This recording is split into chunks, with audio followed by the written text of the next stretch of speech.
বাদশাহী পোলাও যা অতি সহজে করা যায়। প্রথমে 82 থেকে 85% গোবিন্দভোগ চালটাকে সিদ্ধ করে নেব। সঙ্গে মটরশুঁটিটাও একটু সিদ্ধ করব, তাতে করে মটরশুঁটি কাঁচা স্মেলটা চলে যাবে। ঘিয়ে ভাজা পনির, আমন্ড, কাজু, কিশমিশ আলাদা করে সরিয়ে রাখবো। দুধের সাথে দেখুন মেশানো থাকবে ফুড কালার। চিনিটাকে গুঁড়ো করে নেব। এর মধ্যে মটরশুঁটিটা ঠিক দিয়ে এইভাবে চালটাকে ঠিক 82 থেকে 85% যখন সিদ্ধ হবে জল ঝরিয়ে নেব। জল ঝরানো হয়ে গেলে চালটাকে ঠিক দুটো পাত্রে সমান করে ভাগ করে দেব, যাতে একটা চালের সাথে একটা চাল লেগে গলে না যায়।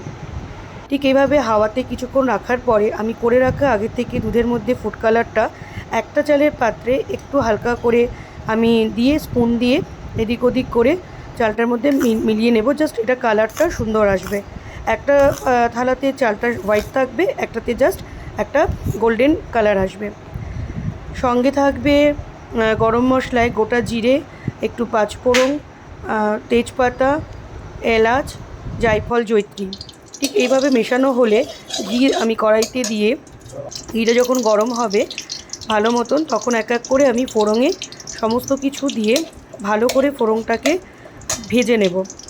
তার সঙ্গে এর মধ্যে দেওয়া হবে গোটা এলাচ, জায়ফল, জয়িত্রী, তেজপাতা, শুকনো লঙ্কা, সমস্তটা দিয়ে ভালো করে ঠিক এরকমভাবে লাল করে যখন একটা স্মেল ছাড়তে শুরু করবে, তখন এর মধ্যে যে চালটা আমি আলাদা করে রেখেছি, প্রথমে যেটার মধ্যে ফুড কালার দেওয়া হয়েছে সেই ফুড কালারের চাল দেব। তার আগে সমস্ত ভাজার যে ছিল সেই ভাজাগুলো দিয়ে ঘি আরেকবার নাড়াচাড়া করে চালটাকে মিশিয়ে নেব। দেখুন এটা হালকাভাবে যখন ভাজা হচ্ছে তখন যে গুঁড়ো করে রাখা চিনিটা দেব, যাতে চালের সাথে এটা সমানভাবে মিশে যায়। চিনিটা দিয়ে নাড়াচাড়া করার পরে ঠিক যেটাতে কালার দেওয়া হয়েছিল যে চালটা, সেই কালারের চালটাকে আগে দিয়ে আমি ভাজবো। খুব ভালো করে প্রথমে চালটাকে ভেজে নিতে হবে। এই চালটা যখন অর্ধেক ভাজা হতে থাকবে তখন এটার মধ্যে দেওয়া হবে প্লেন যে সাদা চাল রাখা ছিল সেই সাদা চালটা, যেটা অর্ধেক ভাত হয়ে আছে। খেয়াল রাখতে হবে ভাতটা কিন্তু পুরোপুরি গলে না যায়।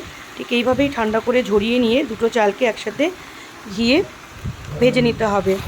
সমস্ত ভাজাটার মেশানোটা যেন ঠিকঠাক হয়, নাহলে কিন্তু কালারটা কোনোটাতে আসবে না। অর্ধেকটা কালার থাকবে, অর্ধেকটা সাদা থাকবে। তো খুব ভালো করে এইভাবে আস্তে আস্তে লো আছে নামিয়ে অলমোস্ট আমার বাদশাহী পোলাও ডান।